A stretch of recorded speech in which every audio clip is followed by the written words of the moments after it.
Well, hello, welcome. My name is Matt Kim. I'm one of the senior relationship managers here with SIA, or Signature Investment Advisors.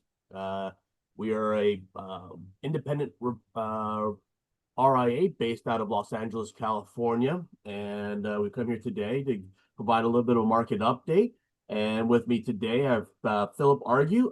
Phil is our director of investment strategy with us, and he's going to go through a little bit of our outlook on the current market environment and what we're seeing out there and how we're positioning our portfolios. And certainly love to take any questions at the end. So I'm going to hand it over to Phil, who will jump in probably for the next 30 minutes or so to go through our take on the markets. So thank you very much, Phil. All right. Just confirm you can see my screen, right? We're good? Yep, we're good to go. Okay. All right, let me get this little guy. Okay. Yeah, and I believe, Carl, I think we did one of these, I want to say back in April, was the last time that we did one of these. And boy, things have changed pretty substantially since then. So we'll give you kind of an update on what's transpired so far this year. It's been pretty kind of a wild 7 months in markets. So we'll give you kind of an update on that. Provide some historical context to prior instances where the market has rallied so significantly after a correction. Obviously, there's still these question marks for the overall economy. We had the fear of tariffs, and now we've got tax cuts coming. How do those things kind of balance out? We'll give you some information on kind of how those two things affect the economy. And then we'll talk about a couple of the big drivers in the economy. Obviously, you can't talk about investing or the economy and not talk about AI. So we'll have a little bit on that. And then we'll give you kind of things that we're looking forward. What are the things that we think are really important that may change our view and our outlook? And we'll kind of give you a couple of different scenarios at the end as to how we think things are going to play out. So that's the rough, sort of outline. Happy to address questions if somebody wants to throw something in the chat or unmute, ask a question. Happy to stop along the way, but let's dive in. So the table on the right here is just shows returns, so year-to-date returns for a number of different asset classes. So we've got U.S. equities up here towards the top, international equities, and then a bunch of different fixed income, or bond indices down below. And the first column here is just the year-to-date return up to 4.8. Now, April 9th was the day that Trump came out and said, hey, we're going to postpone the tariffs for 90 days. And so obviously this, the first, 3 months and a week, the market had a very rough start just due to tariff, anxiety. The S&P was down 15%, the NASDAQ closer to 20. And then since the return is the next column over. So you can see the S&P has rallied 28% since that date.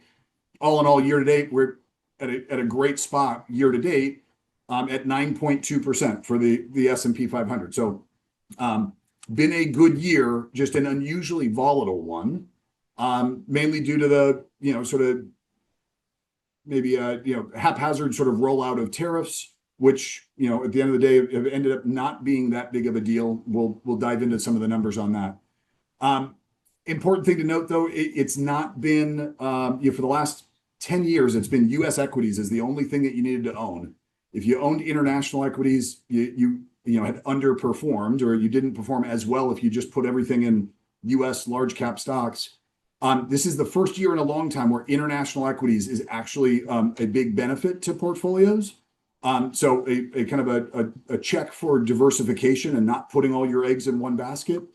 This gives you, an example where international markets are up 20+%, double that of the U.S.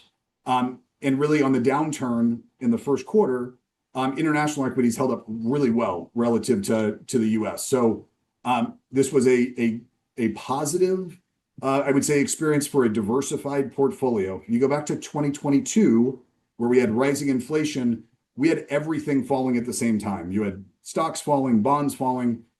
So this was a much more palatable correction that we saw this year, mainly because international equities and fixed income both held up held up quite well. So proved to be good diversifiers. Okay, so we've had this enormous run off the bottom from April 8th, I mentioned. So this looks a little intimidating. So let me explain what we're looking at. On the left-hand side here, we took the S&P 500, we went back to 1950, and we took every correction where the S&P dropped at least 15%, okay? And we overlaid each of them on top of each other here, where on the left-hand side is the 1 year leading up to that point when we hit a 15% correction. And then the right side of the graph is the 1 year after the correction. And we did this to kind of set expectations as to, okay, if we don't experience a recession, those are all the blue shaded lines. So what does the return kind of profile look like if we don't have a recession? Obviously pretty good. If we do have a recession, it's not as good and we have some bad outcomes. And then the black line is what's actually transpired. And so we are, by and large, beyond most expectations. The only other line that's up here is 1998. So I highlighted in green prior instances where the market was up double digits after 3 months. So it was 1998, 2018, and then coming out of COVID in 2020. And so those three kind of provide maybe a little bit of a guide as to where markets can go if we're using sort of a historical precedent. And importantly, it's not just a 3-month return. If you go out to 2 years, 1998, the market was higher by 55%. In 2018, it was 50%. After COVID, it was 60%. So just based on historical analogs, we don't have a recession. The market could post some pretty impressive returns.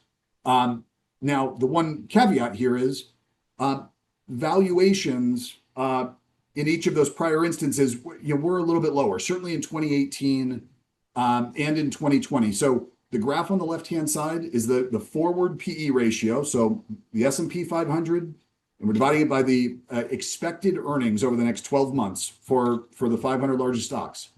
You got to see it going back all the way to 1990 or so. And so I put a little red dot on each of those prior instances that I flagged on the prior slide. And so valuations are a little more stretched this time around, right? We're up here, call it 24 times earnings, kind of up here where we were in the late 1990s. Less, we're not quite in the same ballpark as where we were in 2018. So valuations historically would tell you that forward returns are likely a little bit more muted than maybe just, using a past analog. The challenge is, the stock market has been really expensive for a long time. And the table in the bottom here, you look at the forward PE ratio on average over the last 25 years, it's 18 times forward earnings. If we did pull this back, to include the 70s, the 80s, it's much lower. It'd be more like 14 times. The last 5 years, 22 times forward earnings. So valuations are high, which suggests returns forward-looking should be a little bit lower. But it's really a challenge. And to give you an example of this, so we took the same data and we said, hey, what is the return for the S&P 500 annualized over the next 5 years based on the level of valuations, which is the horizontal axis on this graph on the left. The vertical axis is the 5-year forward return. So when we get up here, valuations are kind of stretched, kind of where we are today. Historically, returns have been muted. Now, it is influenced by the bursting of the dot-com bubble in 2000. All of these periods here are all right after 2000. So it's not like we've got a ton of historical precedents that we can go back to and say, hey, 500 times this happened. It's really one time. It was the dot-com bubble, but we got to heed the warning a little bit. But importantly, on the right-hand side, it's the exact same math, except we're looking at the 1 year forward returns. And you'll notice there's much less of a correlation there. So in the short term, returns are not driven by valuations. It's driven by earnings, investor sentiment, things of that sort. Valuations do end up mattering in the long run. It's usually when something starts to go wrong in the economy, and we'll talk about a couple of those things here in a little bit. So okay, so obviously we've had this huge pivot in policy, and then obviously investor sentiment. But tariffs are still out there. It's still a fact. We're collecting revenue each month. The Treasury just released July's monthly Treasury statement, so we got an update on how much money came in on tariffs. So this was I updated this yesterday afternoon. So in July, we brought in just shy of $28 billion in tariff revenue into the Treasury Department. Now, if you annualize that, it comes out to about $332 billion over the course of a year. But that is about 6.5% of what the Treasury Department brings in receipts. It's about 5.2 trillion is what the Treasury brings in a year. And so this represents about a 6.5% increase in revenue for the government. It's a tax. Somebody's paying it. We don't know if it's foreign importers, domestic companies that are importing goods, or they're passing it on to customers. But there is more money coming into the Treasury Department than there was previously through tariffs. Importantly, though, June and July are basically at the same level. So this suggests that we're probably leveling out at this point, unless Trump decides to adjust the tariff levels or whatnot, which is certainly possible. But I think it's probably pretty safe to say this is probably a pretty good level that we could probably expect things to stay at. Some countries are going to make a deal and rates will be lower, others are going to be higher, but this is a pretty good number. And so if you look at sort of the impacts of tariffs, and I'll talk about the tax cuts on the next slide, we think it's a net positive to the economy to the tune of about $170 billion on an annualized basis. Tax cuts representing about a $500 billion boost to the economy. Again, that's just an estimate. Tariffs, we're using what we've brought in over the last several months and annualized it. So net, all these policies should be modestly positive to the economy. Keep in mind, $170 billion in the U.S. economy is not that big. U.S. economy is $32 trillion. So in GDP, so this is kind of ends up being a rounding error. So we had the fear of tariffs, we got the boost of tax cuts, and so they kind of net each other out. Importantly, though, I will say, you go back to the fear that we had in April when Trump brought out his the poster with all the tariff rates. This is annualizing at about a third of what was the expected tariff rate that we were going to see. So the initial estimates were it was going to be somewhere in the neighborhood of $1 to $1.2 trillion in tariff revenue coming in. That would be a much bigger shock. Obviously, Trump's worked out some deals. The impact hasn't been as great. And so that is a net benefit. Okay, that's the tariff part. So now on to tax cuts, where things are, I think a little more optimistic and a little more interesting. So again, the big fear, with the tariffs, when Trump was rolling these things out, the objective was always kind of clouded. He was talking about, we're going to balance the budget through tariffs. We're going to, get rid of income taxes. I mean, the narrative around it was a little murky. And the passage of the One Big Beautiful Bill gives us some clarity. For one, there is no intention on balancing the budget. The intention is to run the economy hot, to try and outgrow our debt problems. So just to give you an example of some of these things that are now in past, no tax on overtime, no tax on tips, enhanced senior deduction. If you buy a car, you take a loan out, the interest on it's now deductible, similar to your mortgage. There's an increased child tax credit. All of these help boost consumer spending.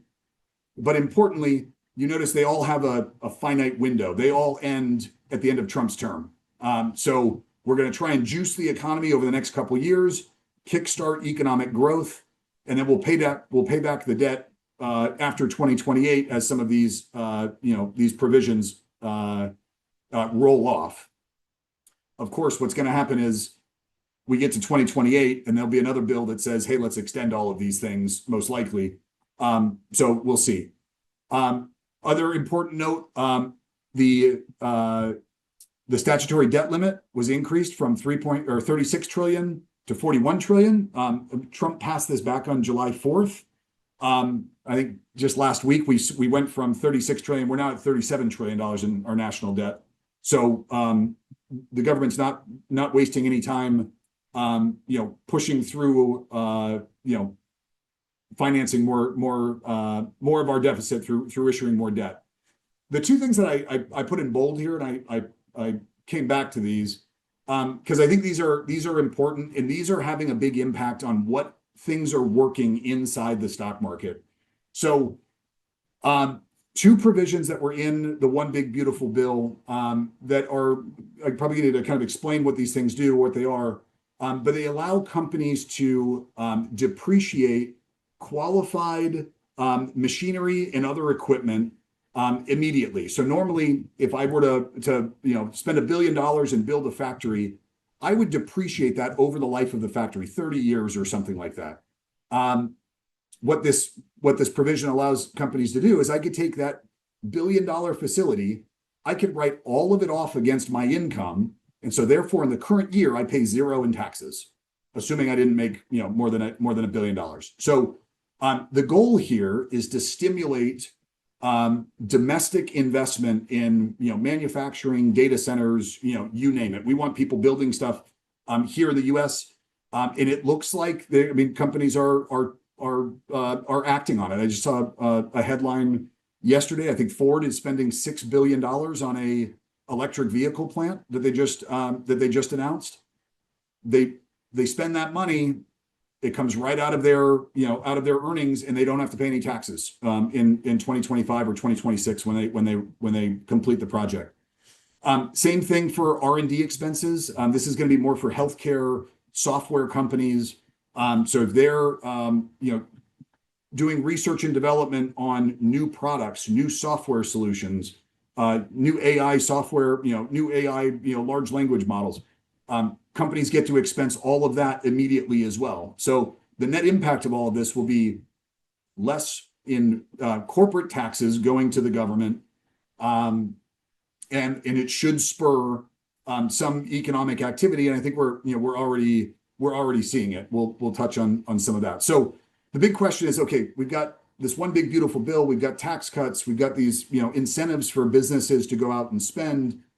On the flip side, we've got tariffs that are kind of a drag on the economy. And so how does it all kind of net out?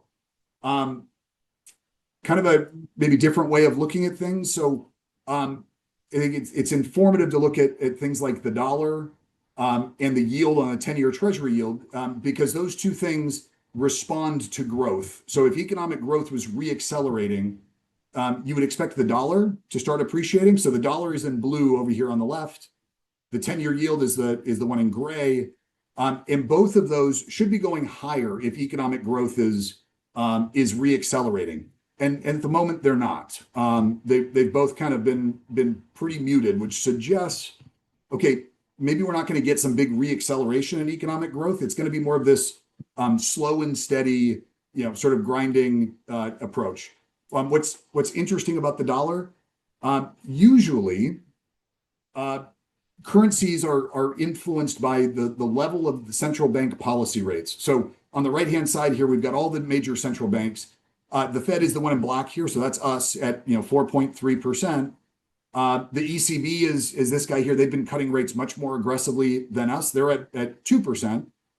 So if you were a multinational corporation and you've got the ability to park your operating capital in one market or another, right now you'd say, hey, let's put it in a U.S. bank, U.S. treasuries where the yield is higher. That should push the dollar up because that would be more capital flowing into the U.S. That's not happening. So a little sign of maybe growth isn't gonna really get kickstarted, but it's certainly not fallen over either. So an interesting view, at least from the dollar and from rates, suggesting that maybe economic growth is still in this kind of slow grinding path, which I'll show you a chart on that here in a few minutes. I did mention the Fed has got the highest rates of any central bank in the world at the moment. On this slide's, the chart on the left I did just update with was yesterday's CPI number. So the Fed's got two goals. They want full employment. Pretty safe to say we check that box. The unemployment rate's in the low fours. Inflation on a year-over-year basis is still running at 2.7%. The Fed wants inflation at 2%. So we're not really at the Fed's target, although given sort of the sentiment out there, and how Trump is really beaten on Powell, in the public forum for him to lower rates, and the market has now gotten to the point where they are expecting it. So yesterday's CPI report was soft enough where the market is now expecting the Fed to cut in each of their next 3 meetings. We'll see if they actually do it, but the expectations are we're going to get some rate cuts between now and the end of the year. Maybe we don't get all 3, maybe we get 2. I'm certainly going to get 1. But something to keep an eye on. The important thing here, though, is we didn't get back to 2%, which that may be if we do go down the path of cuts. Does that spur more inflation down the road? It should. If we cut interest rates, stimulate more bank lending, that should push prices up. We'll see if that ends up being a challenge for the Fed down the road. But at least near term, between now and year end, we should get a good tailwind from the Federal Reserve resuming cutting rates here beginning in September. So that is a positive for risk assets like stocks and things of that sort. A quick thing, just a visualization for economic growth. So I mentioned GDP, maybe kind of grinding slower. On the left-hand side here is nominal GDP and real GDP. So let me explain the difference. So the blue is what you always read about in the headlines. Okay, that is real economic growth. So take the dollar amount of all goods and services that are transacted in the country. We net out the impact of inflation, and you get this real number. So in the first quarter, U.S. GDP did contract on a real basis. It was minus 0.5%. That's this little dip down here. It has since a couple weeks ago we got a updated reading. So the second quarter was back up to 3%. So that's a good sign. But importantly, what we pay attention to is this gray line, which is not the number that you see in the headlines. That's nominal GDP growth. And the reason why that's important is that correlates very well with top line revenue growth for U.S. businesses, right? If we take all the products and services sold and add it all up as GDP, well, that's also the top line revenue for all of the publicly traded companies out there, and we care about that. But the reason I put this red kind of channel here is we've been in this kind of slow, deceleration in economic growth. Coming out of the pandemic, obviously we sent everybody a bunch of stimulus checks. We backstopped every form of debt. The economy, was soaring, right? We were growing at a 15% clip, back in 2020, 2021. We're not doing the stimulus checks anymore. The Fed has raised rates and it's putting downward pressure on growth. And we think this continues where, we're going to just kind of continue grinding slower. Again, with the impact of tariffs offsetting the boost that we get from the tax cuts, likely this trend continues. And it's kind of reinforced in the broader economy, which we get to like what's working in financial markets. I've got a slide here in a minute, but there is something that we got to keep an eye on. And a couple of big factors here that I think really shape the lens of which way things go. So one is the labor market. So we have had, just to kind of summarize, we've had one of the best 15-year runs really since 2009. Really in U.S. financial market history. It's been phenomenal. And if you exclude COVID, during that time, we've not had negative job growth in the U.S., except for the short period where COVID occurred. And obviously the Federal Reserve, bailed everything out and the government stepped in and sent everybody checks, whatnot. We are now getting to a point where we are threatening to go negative in job growth. So a week ago, we had this revisions to the non-farm payrolls number. That's this gray bar that you see on the chart on the left. The blue line is just the last 3 months average. So you kind of smooths out the noise here. So obviously what happened, the Bureau of Labor Statistics releases their monthly number. It always comes with revisions to the prior 2 months. They always do it every time. But this time there were some big negative revisions to the numbers. And so it suggests that job growth is not as strong as previously thought, and it's been notably weak the last 3 months. So obviously, and then there's these headlines about Trump firing the the head of the Bureau of Labor Statistics, and that causes some angst. But we got to take the numbers for what they are, the best thing we got. And so, but I want to provide a little context on the right-hand side. So I tried to take the jobs report and break it into different components so we could see where job growth actually is. So total non-farm payroll, so that's all the jobs that are out there. It's about 160 million people. If we look at just private jobs, it's about 135 million, 136 million jobs that are out there. It's about 85% of people work in the private sector. Call it 24 million people work for the government, mostly in local government. So the federal government is actually a very small part of the overall labor market, making up less than 2% of people. And then the column on the far right, it shows where the job growth is July of 2025 versus July in 2024. So where's the job growth? And obviously it's not in goods producing areas. So it's not in manufacturing, metal mining, construction. All those are really flat in terms of job growth. Where all the growth is in healthcare.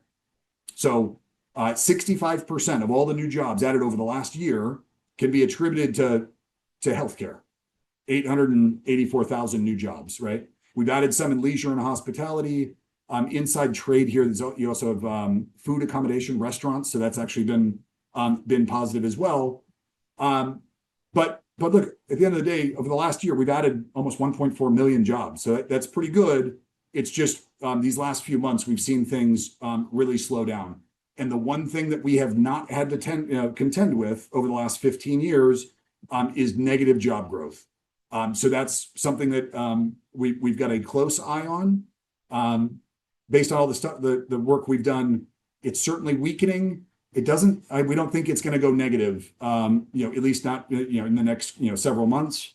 But we'll see how things turn out. I've got a couple of slides on that as well. The other big factor that's really driving the economy is what all these big cap tech companies spending on data centers. And so on the left-hand side here, what I did, I just took 7 of the big big tech names. So we've got Meta, Google, Microsoft, Apple, Tesla, Amazon, and Oracle. They don't make up all of the spending on data centers. There are a bunch of other companies that are spending in the space, but they are the big ones. And what the blue line here is showing is just showing over the last 4 quarters, how much did each of these companies spend in capital expenditures? And we just summed them all together. So the blue line is last 12 months capital expenditures for these big giant tech companies. And they've spent $314 billion on, it's not all on data centers, but a huge chunk of that is on data centers. That's up about 60% versus a year ago. So this gray line is the year over year change in CapEx. And so the CapEx cycles are nothing new. This happens all the time in tech. It happens in manufacturing. It happens in all corners of the economy.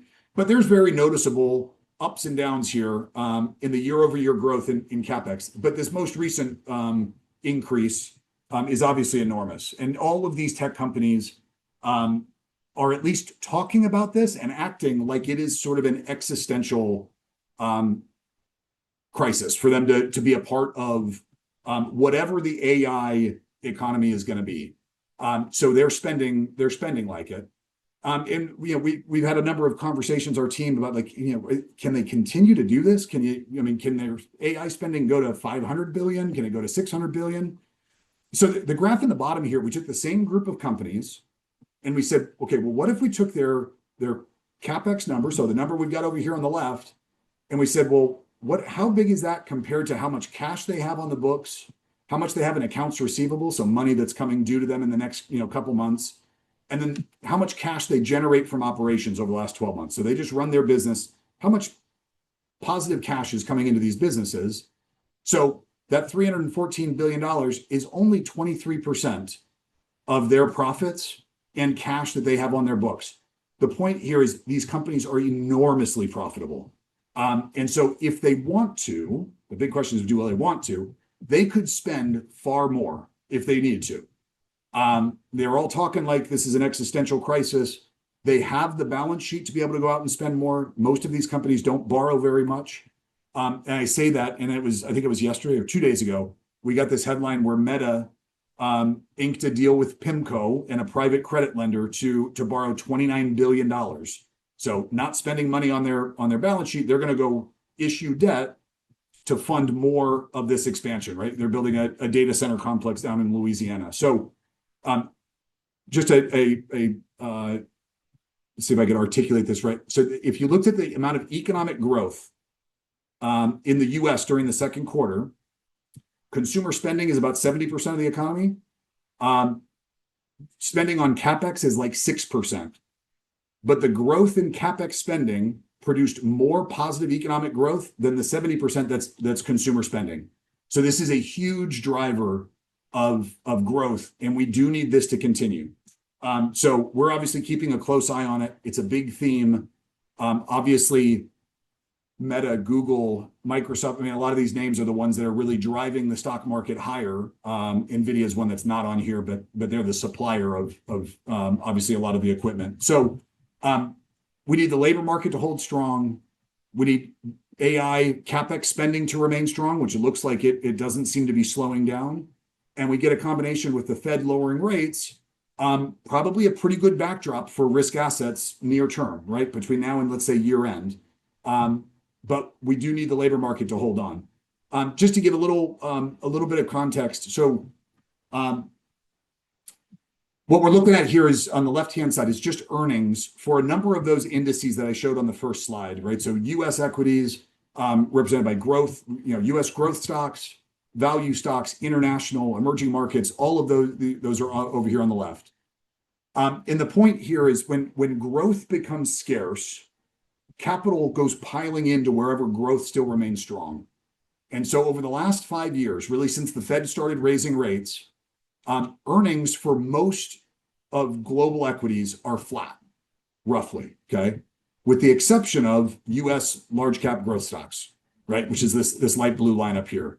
So when everybody else is kind of stagnant because elevated interest rates, trade disputes, keep in mind, most of the tech companies are not dealing in hardware that is being tariffed, right? We're tariffing tires and cars, and we're not tariffing anybody's Netflix subscription or Microsoft Office, right? That stuff is all outside of the realm of tariffs. So there's been this huge tailwind to US large cap growth stocks.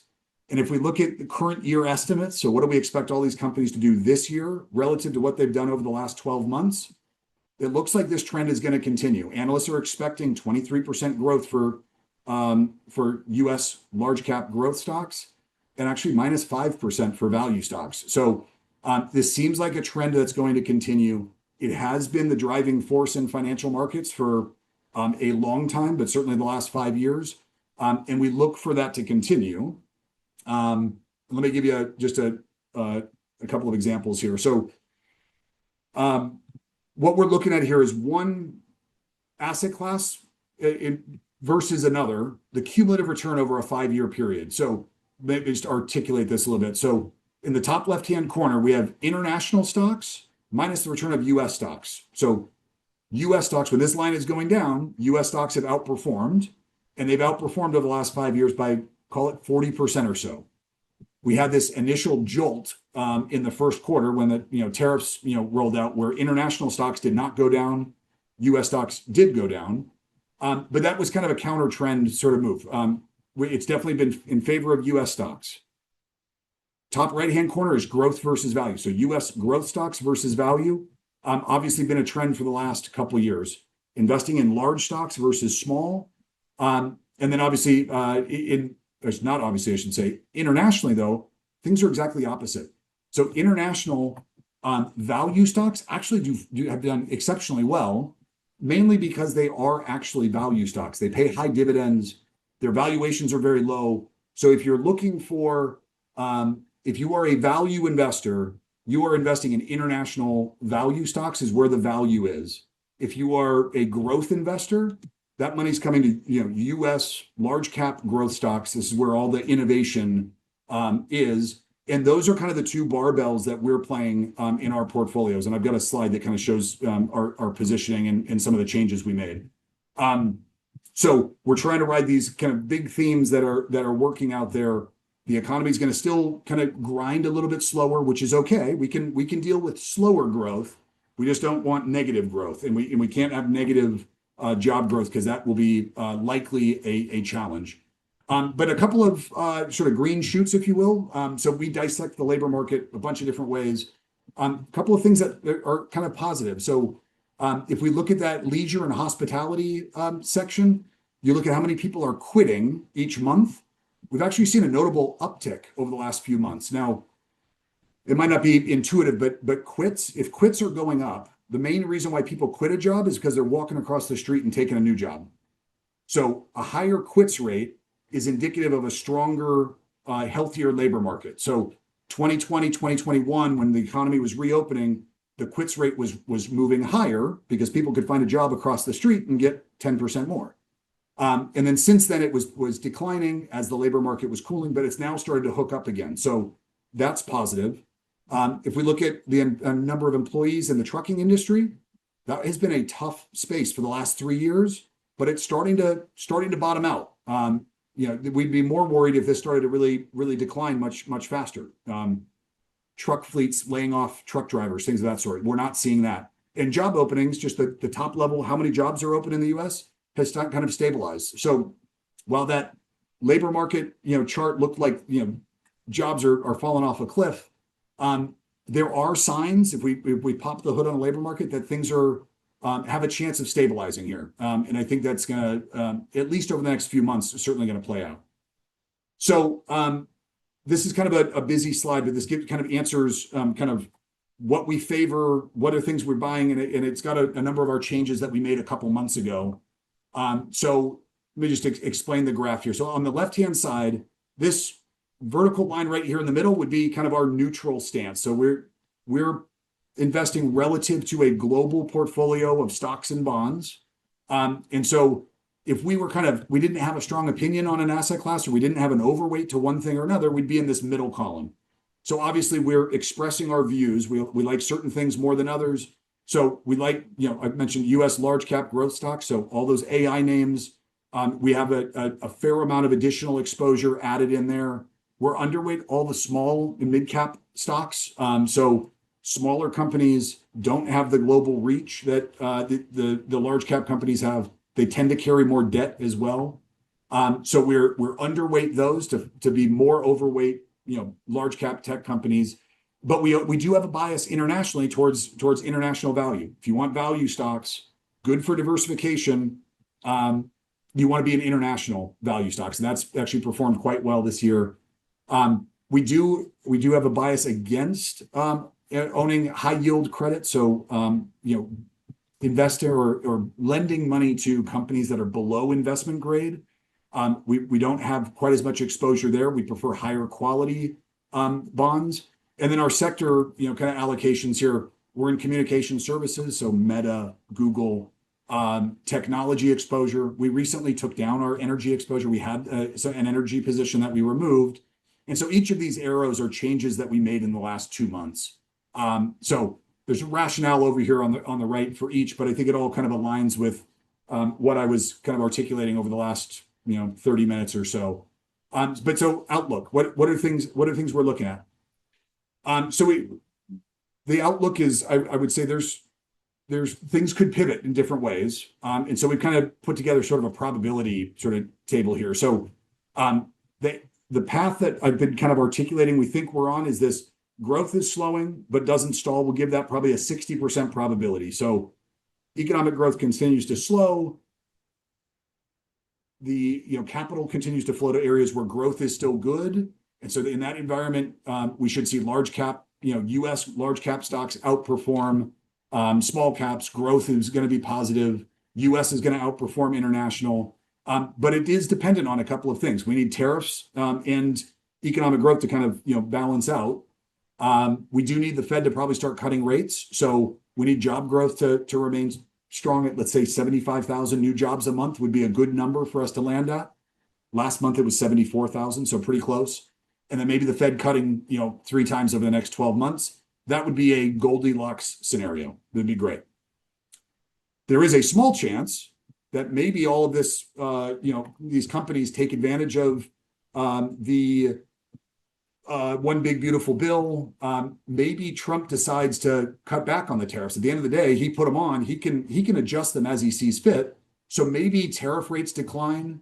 The Fed still cuts interest rates, and the labor market still remains strong. We might see more value-oriented stocks outperform. We don't think this is a likely outcome, so we're not positioned for it, but it's possible it could transpire. So we're keeping an eye on that. And then the other part here, 25%, the labor market eventually gives way. Like I mentioned, we haven't had negative job growth ex-COVID for 15 years. There's a possibility that happens. We have a whole playbook for what we would, how we would adjust portfolios, but tariffs remain elevated. We were putting kind of a $40 billion a month number is kind of where we would start to worry. We're at 27, so not a problem at the moment. And then non-farm payroll growth approaches zero. That would start to get us more concerned. That portfolio, would require some adjustments to where we're currently positioned. But again, it's not the outcome that we're expecting. All right, Carl, I've been running my mouth for 40 minutes, I think. I'm going to take a sip of my coffee and maybe we pause for some questions. Yeah, if anyone wants to send any questions in the chat, feel free. I think one of the takeaways I have here is it's still, I guess when positioning the small and mid caps, it doesn't look likely that you guys would probably increase that allocation anytime soon. I would say if there are signs of accelerating economic growth and the Fed cutting rates, that would be a spot where we would start to, get more constructive on it.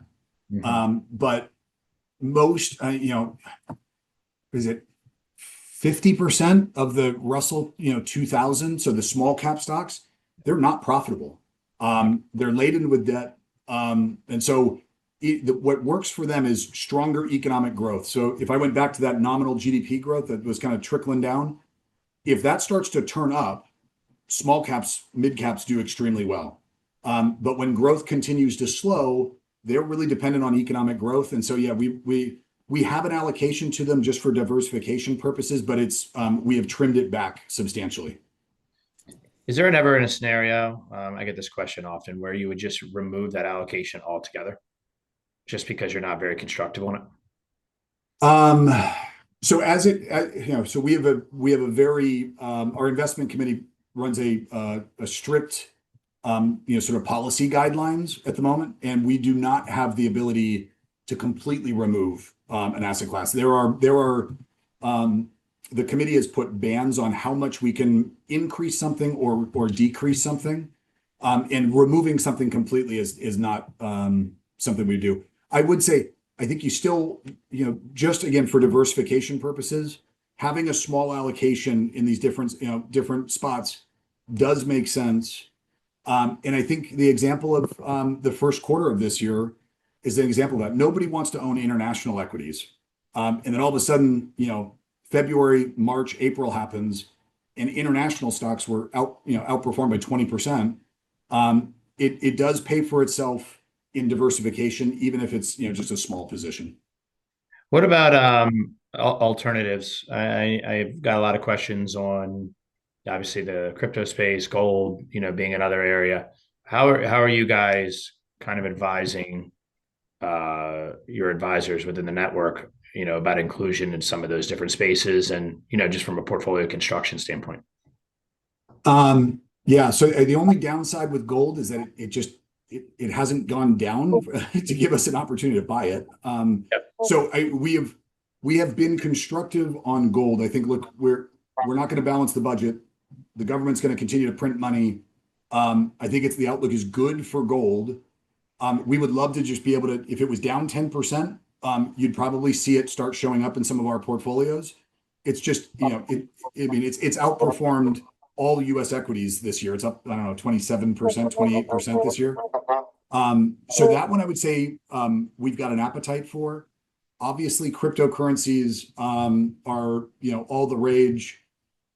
And it becomes more of an issue when Bitcoin's at 120,000, right? Is making new all-time highs. That one I would say we're further away from getting comfortable with.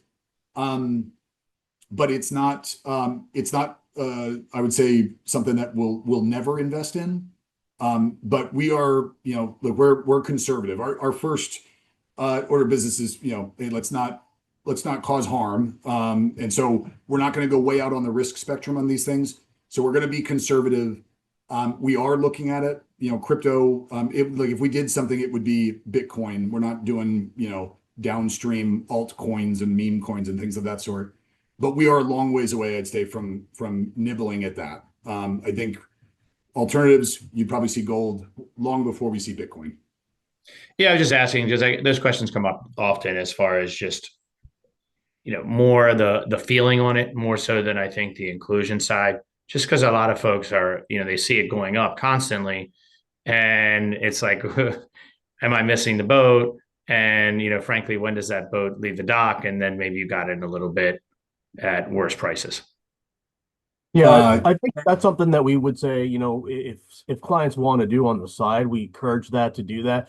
I think one of the hard parts for us as investment managers and analysts like Phil is that there's hard to add a lot of value to something that we can't have a balance sheet with, right? It's hard to determine where crypto is going because there's no balance sheet. It's basically supply and demand.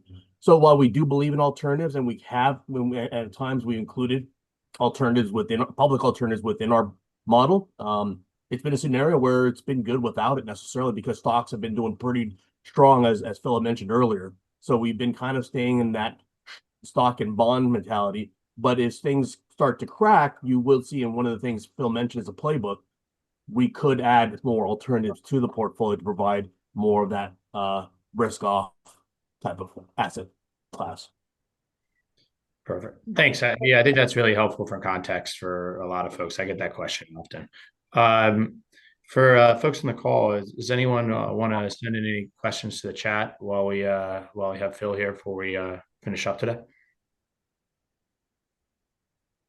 And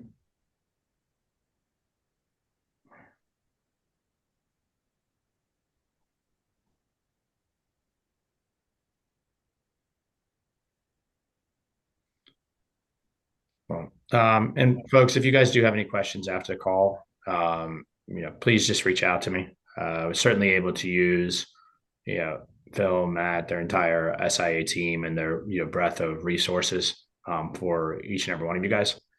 Today was really just do a pulse check on where the market is and make this information available to everybody. As we move forward, we'll look to continue to provide these updates. I think it's really helpful just to get some context as to how we're positioning the portfolios first and foremost. And one of the takeaways obviously is large growth continues to reign supreme. So until there's a big correction in the Facebooks and NVIDIAs of the world, I think overall we should be in pretty good shape. Hopefully that day doesn't come in the near term, but obviously that's where we have the team here and their team of analysts just to continue to chart that, to provide you guys with content and information just to make the best informed decision.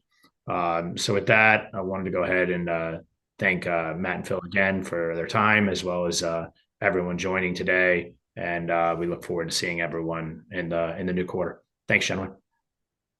You bet. Good to see you, Carl. See you guys. Bye now. Thanks. Take care now. Bye-bye.